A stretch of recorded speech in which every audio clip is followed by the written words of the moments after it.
जय भीम साथियों। Equality and justice Patiala YouTube channel से मैं इंजीनियर हरदीप सिंह चुंबर आज एक और वीडियो बाबा साहेब के भाषण की आपके साथ साझा कर रहा हूं। भाषण का शीर्षक है, ऐसे भगवानों की पूजा क्यों करें। यह भाषण 4 सितंबर 1937 को जनता अखबार में भी छपा था। बांद्रा, मुंबई के म्युनिसिपल हॉल में 28 अगस्त 1937 को डॉक्टर बाबा साहेब अंबेडकर की अध्यक्षता में अस्पृश्य वर्ग की बड़ी सार्वजनिक सभा हुई, जिसमें कई प्रस्ताव पारित किए गए।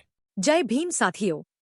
Equality and justice Patiala YouTube channel से इंजीनियर हरदीप सिंह चुंबर ने आज के वीडियो की जानकारी आपसे साझा कर दी है। बांद्रा, मुंबई के म्युनिसिपल हॉल में 28 अगस्त 1937 को डॉक्टर बाबा साहेब अंबेडकर की अध्यक्षता में अस्पृश्य वर्ग की बड़ी सार्वजनिक सभा हुई, जिसमें कई प्रस्ताव पारित किए गए। पहला प्रस्ताव, मुंबई इलाका महार परिषद के प्रस्ताव के अनुसार हमारे भाई बहन हिंदू धर्म के त्योहार, व्रत आदि धार्मिक विधियों और उपवास आदि धार्मिक आचारों का पालन न करें। दूसरा प्रस्ताव, बांद्रा म्यूनिसिपालिटी में अस्पृश्य वर्ग के लिए एक जगह आरक्षित रखने के लिए मैं कलेक्टर साहब के प्रति यह सभा धन्यवाद प्रकट करती है। हालांकि अस्पृश्यों की जनसंख्या के अनुपात में एक जगह नाकाफी है, इसी कारण से अधिक जगह देने की विनती यह सभा कलेक्टर साहब से करती है। तीसरा प्रस्ताव, स्वतंत्र लेबर पार्टी के सदस्य बनने की विनती यह सभा जनता से करती है। चौथा प्रस्ताव, श्री संभाजी तुकाराम गायकवाड़ के मानपत्र के लिए बांद्रा पंचायत से 25 रुपए दिए जा रहे हैं। अन्य जगहों की पंचायतें भी इस काम में खुले हाथ से मदद दें। इन प्रस्तावों पर श्री शिर्की, श्री धोत्रे, श्री अमर सिंह, श्री वडवलकर, श्री जाधव, श्री मोहिते, श्री उपष्ठठाम, Shri Asgotkar, Bandra school board member आदि के भाषण हुए। उसके बाद डॉक्टर बाबा साहेब अंबेडकर बोलने के लिए उठकर खड़े हुए। सूचना देते हुए वह बोले, आज की सभा नवाज कर धर्मांतरण के बारे में मुंबई इलाका महार परिषद द्वारा किए गए प्रस्ताव की याद दिलाने के लिए है। इसलिए धर्मांतरण के बारे में अगर कोई कुछ पूछना चाहे तो अवश्य पूछें। जब कोई भी अपनी आशंकाएं पूछने के लिए उठा नहीं, तब डॉक्टर बाबा साहेब ने अपना भाषण शुरू किया। उन्होंने कहा, प्रिय बहनों और भाइयों, मैं इस सभा में आने वाला नहीं था, लेकिन फिर मुझे पता चला कि यहाँ पुरानी पद्धति से चिपके रहने वाले कुछ लोग हैं। वे महार परिषद द्वारा पारित किए गए धर्मांतरण के प्रस्ताव को पूरी तरह से अमल में नहीं लाते। ऐसे लोगों के मन में उठने वाली आशंकाओं को दूर करने के लिए मैं यहाँ आया हूँ। अपनी राय मैंने इससे पहले भी कई बार सुनाई है, उसे लेकर आपके मन में कोई शक नहीं होना चाहिए। 1935 में हुई मुंबई इलाका महार परिषद असल में महार जाति के इतिहास में स्वर्णाक्षरों से लिख रखने जैसे हुई है। ये परिषद अपूर्व, प्रचंड और पूरी तरह से प्रातिनिधिक बनी है। सो ऐसी परिषद द्वारा पारित किए गए प्रस्ताव असल में पूरी महार जाति को मानने चाहिए। महार जाति वे बहुसंख्य लोग उन्हें मानते भी हैं। हालांकि महार जाति के बहुत कम लोग हैं जो अभी भी पुरानी परंपरा से चिपके हुए हैं, ऐसा मैंने सुना है। ऐसे लोगों से मैं ये कहना चाहता हूं कि अल्पमत के लोगों को हमेशा बहुमत के लोगों के अनुसार चलना पड़ता है। आज की काउंसिल का ही उदाहरण लीजिए। आज काउंसिल में कांग्रेस का बहुमत है, सो जो कानून वे बनाते हैं उन्हें हमें मान्यता देनी ही पड़ती है। जाति के लिए मिट्टी खानी पड़ती है, ऐसी एक कहावत है। सो जाति अगर धर्मांतरण का निर्णय लेती है तो उसे मानना क्या हमारा कर्तव्य नहीं है? कई कामों के लिए हमें जाति के पास ही जाना पड़ता है। सो जाति अगर कोई प्रस्ताव बनाती है तो उसे हम क्यों ना माने? हिंदू धर्म के अनुसार हम जिन धार्मिक 3 त्योहारों को मानते थे उन्हें मनाना हमें बंद कर देना चाहिए। आज इन्हें छोड़ देने का कारण मैं बताने जा रहा हूं, वो थोड़ा अलग है। हिंदू धर्म के अनुसार जो विधि किए जाते हैं वे धर्म ही नहीं नीति के नजरिए से भी सही होते हैं। क्या इस पर भी हमें सोचना चाहिए? कुछ विधियां बिल्कुल जलूल होती है। उदा लोग शंकर भगवान के नाम से सोमवार का व्रत रखते हैं और शंकर की पिंडी की कई तरीकों से पूजा करते हैं। लेकिन क्या कभी किसी ने यह सोचा है कि असल में शंकर की पिंडी है क्या? वो और कुछ नहीं, पुरुष स्त्री की संभोग क्रिया की प्रतिमा है। ऐसी विभत्स प्रतिमा की हम महिमा क्यों गाएं? सड़कों पर कुत्तों की तरह अगर नरनारी वाहियात हरकतें करने लगे तो हम उनकी फूलों से पूजा करें या कि जूते से? तो फिर पार्वती शंकर की इसी क्रिया की प्रतिमा यानी भगवान की विभत्सता की क्या हमें पूजा करनी चाहिए? गणपति के साथ भी ये बात है। गणपति की कथा यह है कि एक बार पार्वती नहा रही थी, तब शंकर कहीं और गया था। तब नहाते समय कोई व्यवधान ना आए, इसलिए पार्वती ने अपने बदन का मैल उतारकर उससे रक्षणकर्ता गणपति को बनाया। से मैल से उत्पन्न अमंगल को भगवान कैसे माना जाए? लेकिन हिंदू धर्म के भगवान बड़े विचित्र हैं, इसीलिए ईमानदारी से मुझे लगता है कि उनकी पूजा नहीं की जानी चाहिए। तीसरी बात है दत्तात्रेय की। अत्रि ऋषि की पत्नी अनुसुया महान पतिव्रता है, ऐसा नारद ने ब्रह्मा, विष्णु, महेश इन 3 भगवानों की पत्नियों से कहा। अपने से अधिक पतिव्रता कोई हो, ये उनसे देखा नहीं गया। तब इन तीनों महिलाओं ने अपने पतियों से कहा कि वे अनुसुया के पतिव्रत का हरण करें, और पत्नियों की बात मानकर ये 3 वीर इस काम को अंजाम देने निकल भी पड़े। वे तीनों अनुसुया के घर गए, उसके पति को कुछ काम बतलाकर बाहर भेजा और खुद अनुसुया के साथ रहे। इस सहवास से अनुसुया ने एक बच्चे को जन्म दिया। इस बालक का जनकत्व देने लिए उसके 3 सिरों की कल्पना की गई, वही ये दत्तात्रेय है।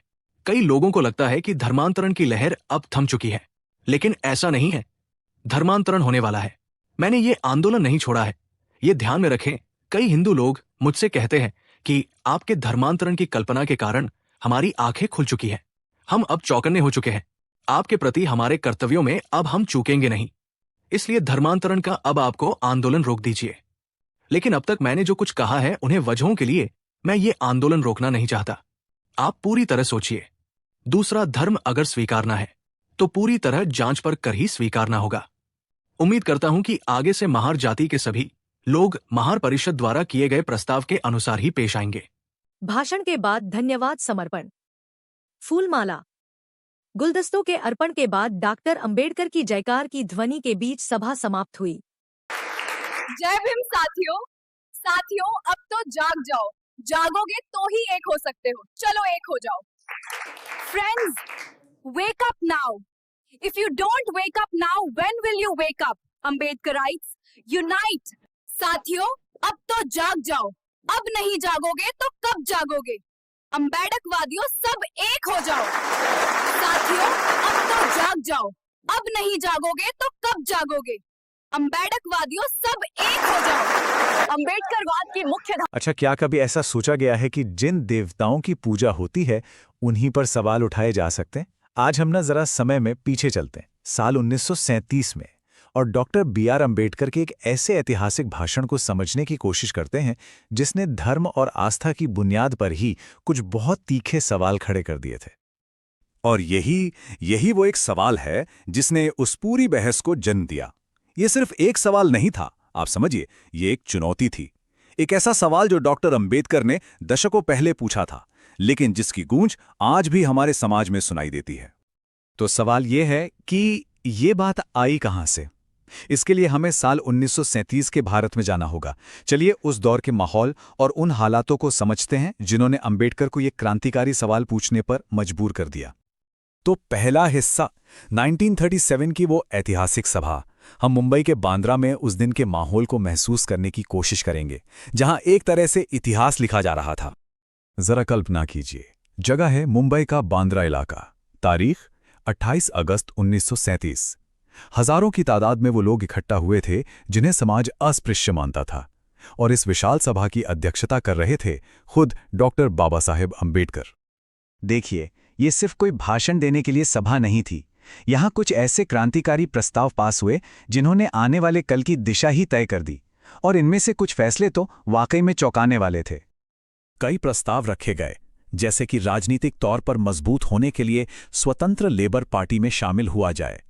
लेकिन जो प्रस्ताव सबसे ज्यादा साहसी था, वो था हिंदू धर्म के त्योहारों, व्रतों और सभी धार्मिक विधियों को पूरी तरह से छोड़ देने का आह्वान। और बस यही वो चिंगारी थी जिसने अंबेडकर के भाषण की आग को भड़का दिया। लेकिन इतना बड़ा कदम उठाने के लिए कोई ठोस वजह भी तो होनी चाहिए, है ना? तो अब हम भाषण के उस हिस्से पर आते हैं जहां डॉक्टर अंबेडकर ने अपने तर्कों से हिंदू देवी देवताओं की पूरी अवधारणा पर ही सवालिया निशान लगा दिए।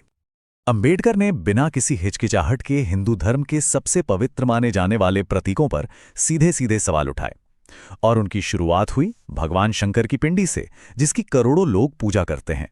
उन्होंने भीड़ से पूछा, क्या किसी ने कभी सोचा है कि ये पिंडी असल में है क्या? अंबेडकर का विश्लेषण बहुत ही सीधा और सच कहें तो चौंकाने वाला था। उन्होंने साफ साफ कहा कि शंकर की पिंडी पुरुष और स्त्री के यौन अंगों और उनकी संभोग क्रिया का प्रतीक है। अब उनका तर्क ये था कि भाई जिस समाज में इन विषयों पर खुलकर बात तक करना मना हो, वहां ऐसे प्रतीक की पूजा आखिर क्यों की जानी चाहिए। शंकर के बाद उनकी नजर पड़ी सबसे पूज्य देवताओं में से एक गणपति पर। उन्होंने उनकी उत्पत्ति की जो लोकप्रिय कहानी है उसे चुनौती दी और पूछा कि क्या हमने कभी इस कहानी के असल मतलब पर विचार किया है। अंबेडकर ने उस कथा का जिक्र किया जिसके हिसाब से पार्वती ने अपने शरीर के मैल से गणपति की रचना की थी। यहां उन्होंने एक बहुत ही लॉजिकल सवाल उठाया, जो चीज शरीर के मैल यानी एक अमंगल या अपवित्र वस्तु से बनी हो, उसे भगवान मानकर पूजा कैसे किया जा सकता है। उनकी आलोचना का अगला निशाना थे दत्तात्रेय, और सवाल था उनके 3 सिरों को लेकर। क्या इन 3 सिरों के पीछे कोई गहरा और विवादास्पद रहस्य छिपा हुआ है? अंबेडकर ने उस कहानी को बताया जिसमें ऋषि अत्रि की पत्नी अनुसुईया का ब्रह्मा, विष्णु और महेश के साथ सहवास होता है और उससे दत्तात्रेय का जन्म होता है। उन्होंने तर्क दिया कि उनके 3 सिर इसी बात का प्रतीक हैं कि उनके 3 पिता थे। अंबेडकर के लिए ये कहानी देवताओं के नैतिक चरित्र पर एक बहुत गंभीर सवाल खड़ा कर रही थी। इन चौंकाने वाले धार्मिक तर्कों के बाद अंबेडकर ने अपनी असली मंशा बिल्कुल साफ कर दी। ये सिर्फ धर्म की आलोचना नहीं थी, ये एक बड़े सामाजिक और राजनीतिक आंदोलन की नींव रखी जा रही थी, धर्मांतरण। उन्होंने इसे समझाने के लिए राजनीति का एक बड़ा सरल सा उदाहरण दिया। जैसे किसी सभा में बहुमत का फैसला अल्पमत को भी मानना पड़ता है, ठीक उसी तरह अगर समाज के ज्यादातर लोग धर्मांतरण का फैसला करते हैं तो बाकी लोगों को भी समाज की एकता के लिए इस फैसले के साथ चलना चाहिए। अपनी बात को और भी साफ करने के लिए उन्होंने एक पुरानी कहावत का इस्तेमाल किया, जाति के लिए मिट्टी खानी पड़ती है। इसका सीधा सा मतलब था कि समाज के बड़े भले के लिए कभी-कभी अपनी निजी इच्छाओं और असहमतियों को त्यागना पड़ता है। और अपने भाषण के आखिर में अंबेडकर ने न सिर्फ अपने अटूट इरादे को दोहराया, बल्कि अपने लोगों को भविष्य के लिए एक साफ और बहुत ही शक्तिशाली संदेश भी दिया। उस वक्त ये अफवाहें थीं कि धर्मांतरण का जो आंदोलन है वो ठंडा पड़ गया है। अंबेडकर ने इन अफवाहों का जोरदार खंडन किया। उन्होंने बड़ी दृढ़ता से ऐलान किया कि ये लहर रुकी नहीं है और ये आंदोलन होकर रहेगा, चाहे कुछ भी हो जाए। लेकिन उन्होंने किसी भी धर्म को आंखें बंद करके अपनाने की सलाह बिल्कुल नहीं दी। उनका आखिरी और सबसे जरूरी निर्देश ये था कि अगर कोई नया धर्म अपनाना भी है तो उसे पूरी तरह से जांच परखकर अपनी कसौटी पर कसकर ही स्वीकार करना चाहिए।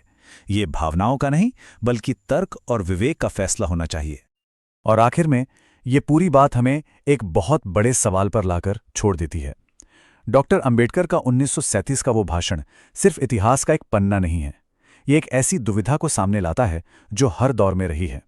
हम अपनी परंपराओं, अपनी आस्था और अपने तर्क के बीच संतुलन आखिर कैसे खोजें? ये एक ऐसा सवाल है जिसका जवाब आज भी हम सभी को अपने अपने लिए खोजना है। धन्यवाद साथियों, आपने वीडियो पूरा सुना। उम्मीद है आपकी जानकारी बड़ी होगी। हम आगे भी और वीडियो बनाकर बात साझी करते रहेंगे। आप equality and justice Patiala YouTube channel के साथ जुड़े रहें। अगर आपको पसंद आए तो कृपया इसे लाइक, शेयर और कमेंट करें। हम रोजाना नॉलेज ऑफ कॉन्स्टिट्यूशन, संविधान का ज्ञान और बाबा साहेब के भाषणों पर वीडियो बनाकर चर्चा करते हैं। अगर चाहते हैं कि आपके भाई, बहन और मित्रों को भी संविधान का और बाबा साहेब के भाषणों का ज्ञान हो, तो कृपया इस वीडियो को उनके साथ साझा जरूर करें। आपके पास वीडियो पहुंचती रहे तो आप चैनल को सब्सक्राइब जरूर करें। अब हमें अनुमति दें। जय भीम, जय भारत, जय संविधान। Please take care your own self.